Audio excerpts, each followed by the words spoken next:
All right, so this is being recorded. Welcome to the Tips and Tricks webinar for Protocols.io users. And my name is Lenny Teytelman. I'm the CEO and co-founder of Protocols.io. Before we jump in, just a quick note in case you are not an advanced power user of Protocols.io, I just want to point out that we have regularly scheduled standing webinars that we offer every month. So this is a more advanced one, but if you're new, you can always stop by in one of our drop-in clinics for Q&A or join one of the monthly Introduction to Protocols.io webinars. And of course, there's also help section with a lot of really useful things. And most of all, if you're new, you should just start playing around with protocols.io, and most of what we have in the editor and the different functionalities on protocols.io is intuitive, supposed to work out of the box without a manual, so you can figure out most of the things. What I would like to highlight in this webinar is some of the, I don't know if they're more hidden features, but some of the things that might take you a couple of months before you bump into them, and they might be helpful. So I'm going to focus on some of the things in the component that are not necessarily instantly discoverable, but can still be quite useful. So we'll start with creating a test protocol and focusing on the editor. And then, as you can see in here, we'll also talk about collections, the difference between forking and copying, and how to easily add movies to your protocols, and the different options for sharing. And then we'll have plenty of time for Q&A as well. So I am now in protocols.io. If you sign in, you're going to be in one of your workspaces. So here is a demo workspace for the purposes of this webinar. And I'm going to open up test protocol. And I want to get started with not just adding a new protocol from scratch, but the typical use case scenario. So here we already have an existing protocol, and of course you can add step by step and grow your protocol as you start entering it. But what I would like to start with now is a scenario where you already have a protocol in PDF, Word, Google Doc. So here is a protocol that's just a text file, and I want to start with an easy way of importing that quickly into protocols.io. So I'm going to create new protocol. You can see in the workspace I have folders, subfolders. So I think we have a separate webinar on managing workspaces and organizing your protocols. So we won't go through that here, and that should be mostly intuitive. Choose a template. So here's a new protocol. I'm going to give it a test title. So instead of, obviously I can go back and forth between my existing protocol and the one I'm creating on protocols.io and just copy paste step by step into new steps in the editor. What I'm going to do instead is, if you can see, if it's not too small, in the editor you have an option for importing existing protocols. So we have a simple parser that allows you, if you click here, that allows you to copy paste either from Markdown or just a text editor or a PDF, paste existing steps. So in this protocol, it's not the title, authors, and abstract, but it's the steps 1 through 16 that I'm going to select and go into my editor, and I'm going to say each line, actually it's not each line is a step, think these are numbered. Yeah, these are numbered. So I'm going to select each line, each step starts with a new number. Paste this in, click preview. Okay, and then I'm going to say add to the protocol. So this didn't do anything particularly fancy, but instead of one by one copying and pasting the steps, I should have all of them imported and added as the 16 steps in this protocol. And now I can go to the top, choose the title,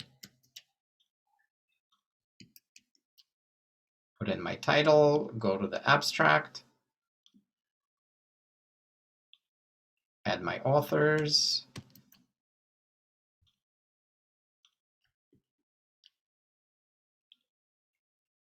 and here are instructions before start. In the editor, you'll find them on the guidelines and warnings step. So I don't have anything in the guidelines, but here are the before start instructions. So now I'm going to view. The protocol is automatically saved. You don't need to click any save buttons. It's saved every couple of seconds as you edit. And here is our test protocol. We have the abstract before start, and then the step-by-step instructions. This doesn't look very different from the Google Doc that I started with. So let's make it a little bit prettier. And here you can see we have sections, and I'll show you in just a second why that's useful. So here are the section titles. I'm going to apply a section. And then here we have a new section. So I'm not changing the section color. I'm going to start a new section. So here is the button to set a new section. This is collection step. Next section is electroporation. Again, set a new section. And you can see it changes the color.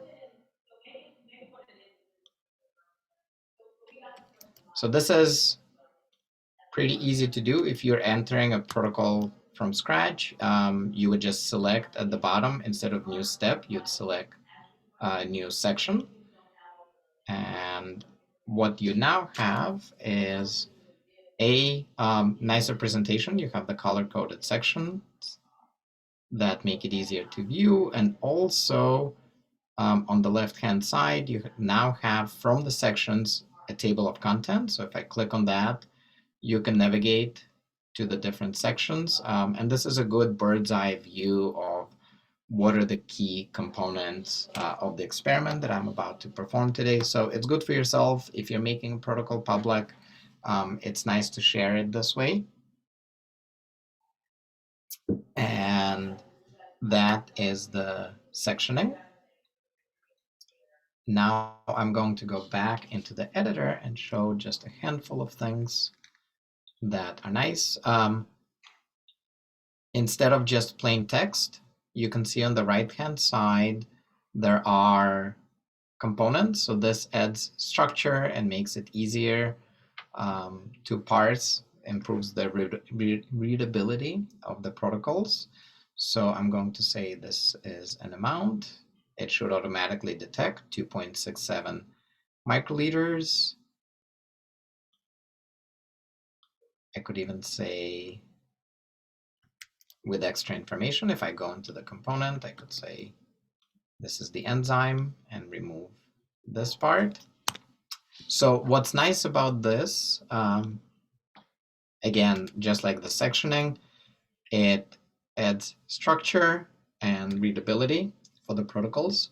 If you create new versions, or if you or others are forking this protocol and making changes to the components, it makes it very easy for us to detect and and expose to viewers of the protocol what exactly has changed, because between the different versions, there is a compare versions functionality and between the forks. So when you add the structure, when you're doing the experiment, at a glance, these amounts and components stand out, which is really nice. And for those of you who know the run functionality, if this is a wet lab or a field method rather than a computational protocol, when you click run and you start using the protocol, having those components, the timers, the amounts, it helps with the runtime functionality. So here I am stepping through my protocol as I'm doing the work. I can see the amount. And if I have different amounts across the steps, I can actually scale the protocol. So here are the 3 dots. During runtime, I can say, today I'm doing 10x, and it'll multiply all of the amounts that I have by 10 or divide as appropriate. And of course, if I just have plain text, there is no way that we can do that. So when you add the structure, when you use the components, you also help yourself if you're using the runtime functionality. All right, so let's go back to our protocol.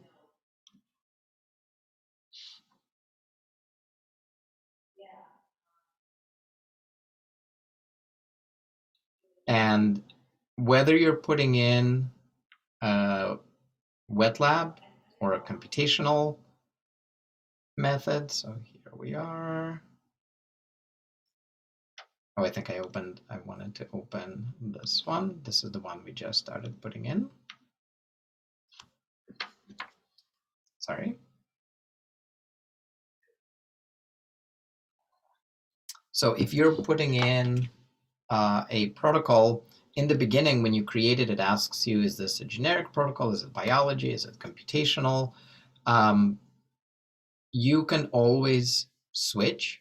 You can always change what it is. And on the right-hand side, you can select the right component. So if you're putting in a bioinformatics pipeline, for example, you can link to the exact data set, describe perfectly the software parameters that you use, link to your GitHub code. But a protocol is not a fixed wet lab or computational. Any step can have different components in it. So you can navigate between the biology, chemistry, computational components as needed. And what I wanted to show is in the biology components, most of them are self-explanatory, like the temperature, duration, that's a timer that when you click run on your protocol, you can have your iPad or a Samsung tablet that you're running the protocol on right in the Fume hood. You can start a timer. You have the amounts as we just saw. So most of these things are self-explanatory, but there is one component that is interesting. It's called the smart component. It looks like a table. So I'm going to say add row. So it's a 2-column table of keys and values. So I'm going to say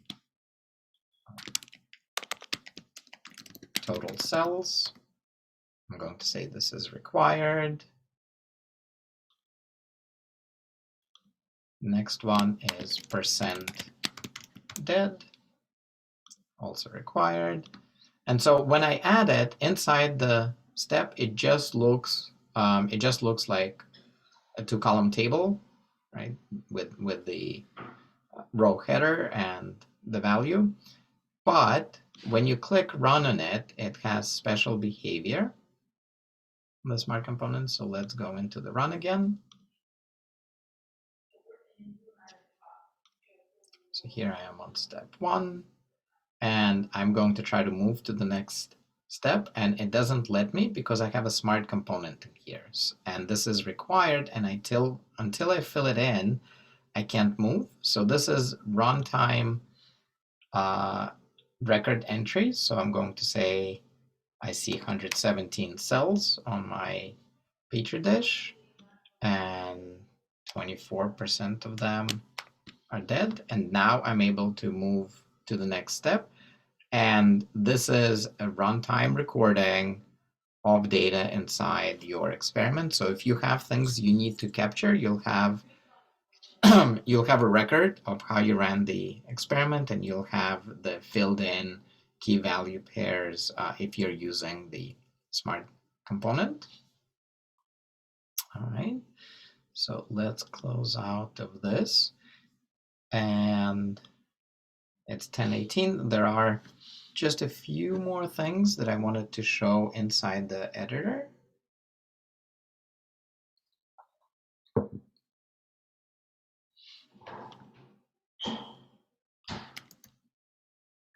I'm going to reload.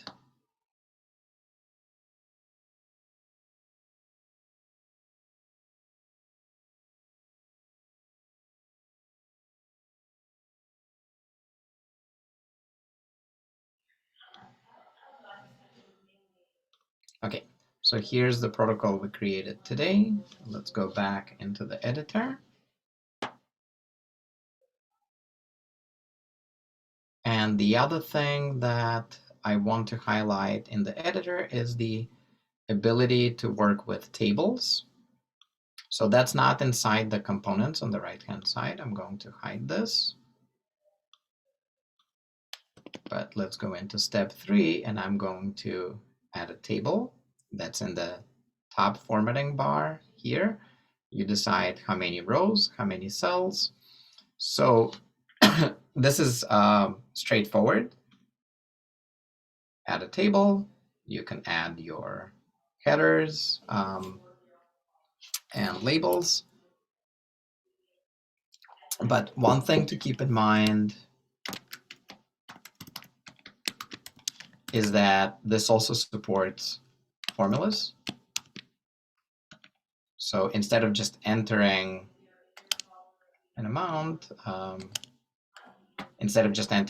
just as you would in Excel or Google Sheets, you can say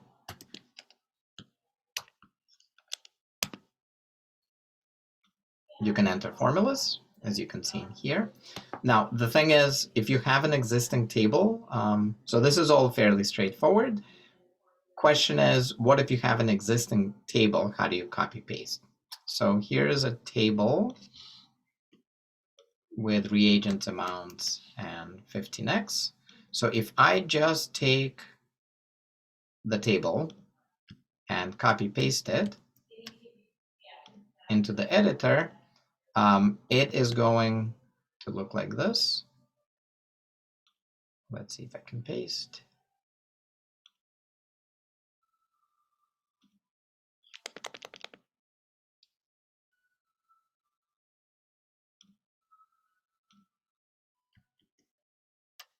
So what you can see is happening is that if I go either from Excel or Google Sheets, if I do copy paste regularly, any formulas that I have are going to be pasted in as amounts. So in the third column, I have formulas that did not get imported into the table. So you can see these are just amounts. So what I wanted to say is that you actually can copy paste from an existing table. So let's create the table.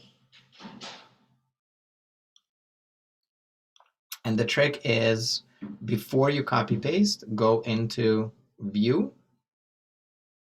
and say, show me the formulas instead of just the amounts. And this is what you want to copy paste from an existing table. And now if we do it, and I double click here, now you can see that the formulas rather than the amounts themselves have been pasted. So these are the tricks with tables.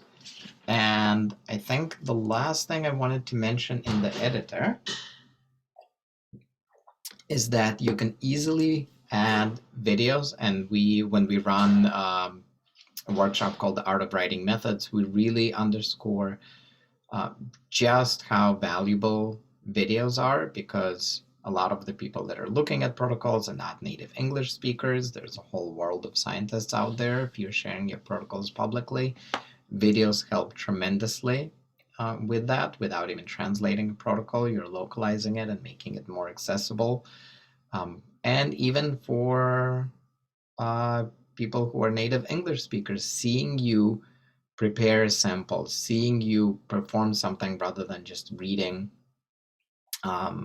the text description can make or break, can make all the difference for whether that protocol works in their hands. So you don't need a huge production crew with cameras. We all have smartphones. It's easy to take a smartphone into the cold room and shoot a 20-second video. And if you do that, you can see in here, have insert link at the top, and there's the insert image or video. So if you have a video file, you can upload it right into the step. Just click insert video. It'll show you a selector for files from your computer. And just as you would an image, you add it right to the step. It'll upload and will render, will show right in the Protocols.io viewer as people are looking through the protocol. And the only other thing that I wanted to mention is that if there are existing videos that you want to put in from Vimeo or from YouTube, if we go in, instead of just a link, you can embed. I think I wanted to look for a Western blot.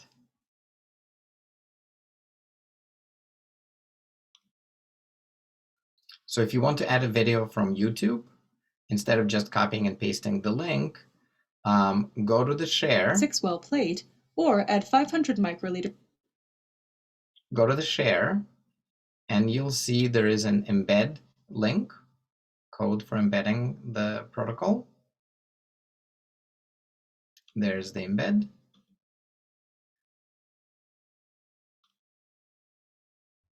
So this is the part for any existing videos. This is the part that you want to copy, and then go into the editor.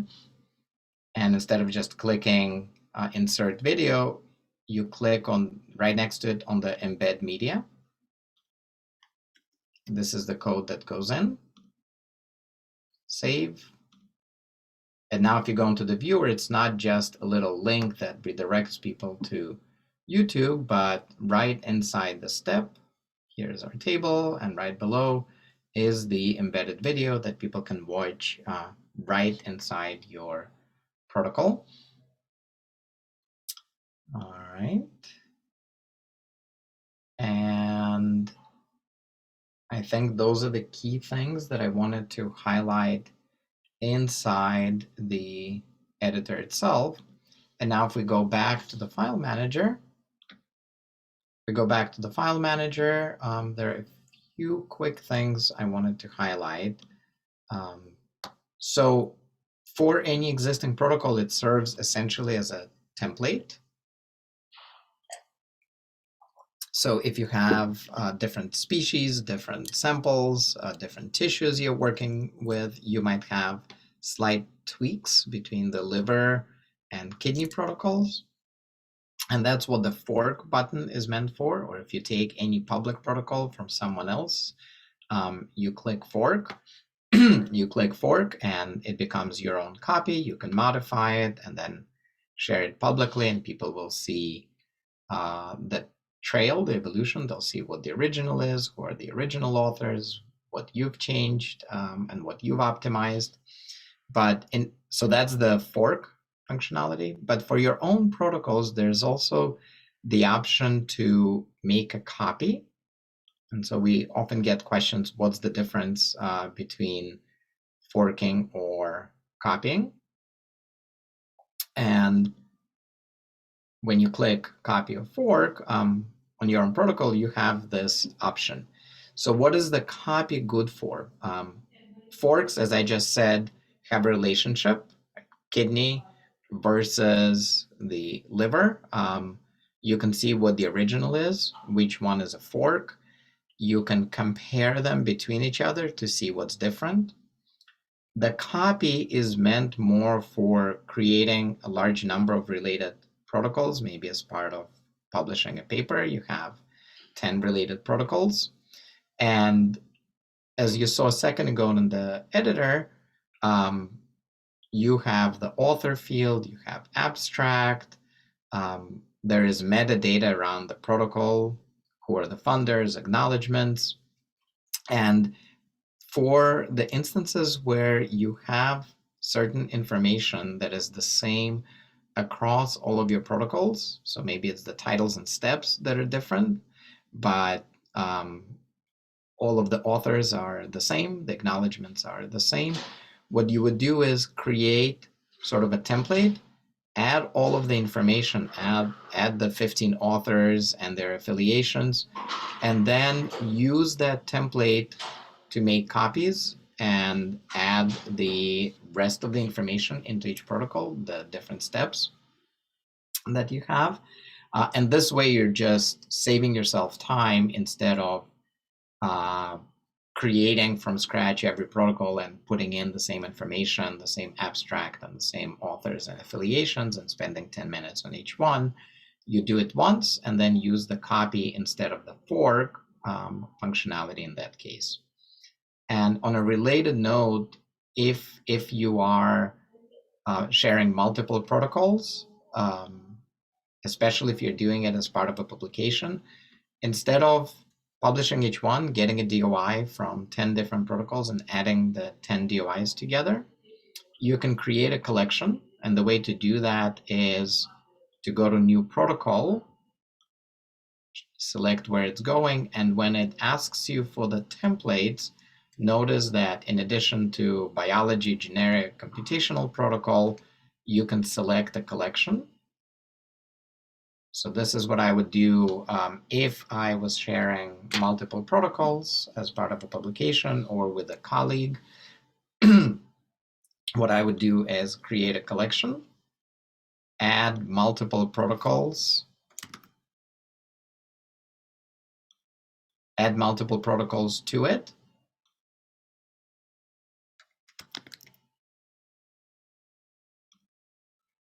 You can decide what the order is.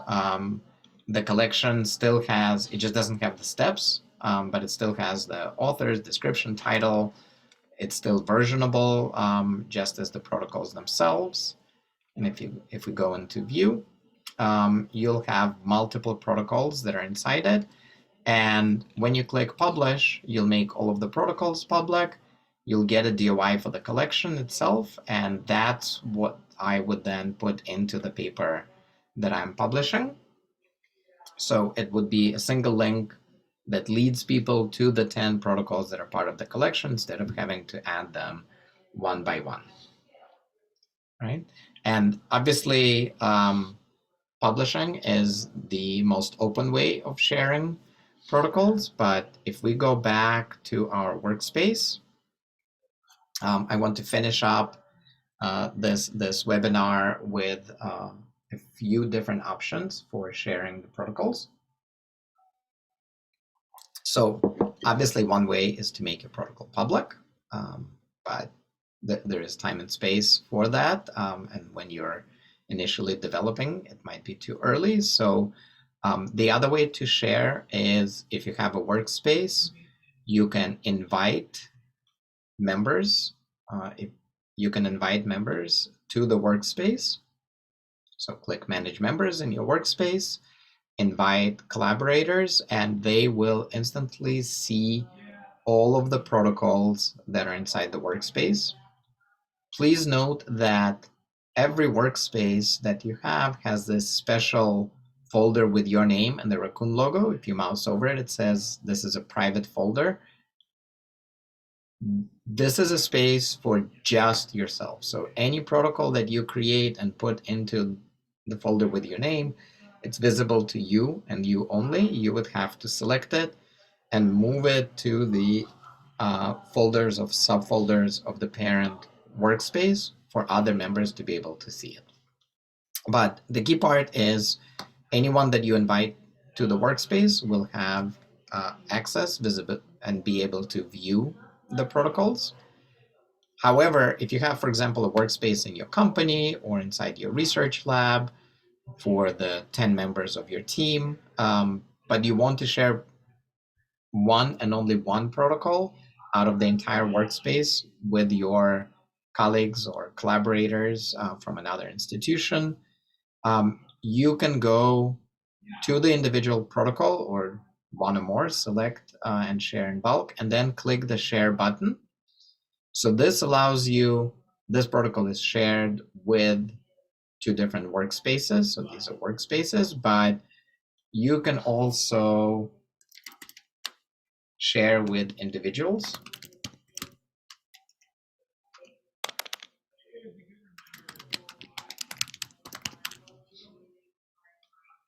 You can share with individuals. They don't become part of the workspace. They don't see all of the other folders and subfolders. They will only have access to this one and only this protocol that you're adding. You decide what permissions you're giving them. Are they a co-author who should be able to edit the protocol with you? And we have collaborative editing, so multiple people can work at the same time, and we save exactly who made what changes. But you can give view only or edit permissions, or give them the ability to also publish, make them co-administrator on the protocol. So that's completely up to you. And they will get an invitation. You add a note, they will get an email invitation and see this protocol in their account when they sign into protocols.io. If you're sharing with reviewers or someone else who is not on the platform and you don't need to give them editing permissions, at the very top of the share screen, there is the button to get a private link. And if you share this link, it's a view only link. They will not be able to edit the protocol, but it's a view only link that you could add to a manuscript that you're submitting into the method section to give the editors and reviewers access to it. Or of course, you can share it by email, Slack as needed, and it does not require the person you're sharing with to have an account on Protocols.io. If you're publishing your protocol, if you're publishing a paper in a journal that has double-blind peer review, there is the special, instead of just private, there is a special blind link that you'll see below. And this one is going to scrub the author and affiliation information and share the protocol and protocol only. So most of the people will be using just the regular private link, but if you're submitting to a journal that wants an anonymized submission from the manuscript, you'll want to use the blind review link. All right, and I will, it's 10:35. I will stop there and see if there are any questions. And I didn't, I'm going to put it into the Zoom chat as well. My email is lenny@protocols.io. If there's anything we didn't get to, please feel free to email lenny@protocols.io or info@protocols.io. And once again, we have a lot of standing webinars that you'll see on protocols.io/webinars. So if there are other questions or you want a detailed walkthrough on how to create workspaces and manage them, any questions about protocols.io or about publishing, things we didn't cover today, feel free to drop in on our standing drop-in clinics, or if you go to the /help/demo, you can select a time that's convenient for you and connect one-on-one with our customer support without having to wait a week or two for our standing webinars or drop-in clinics. So if you come to the request one-on-one demo, add your name and email, you will be able to connect with us that day or next day very easily and ask any questions that you have. And with that, I will stop the recording and take any questions.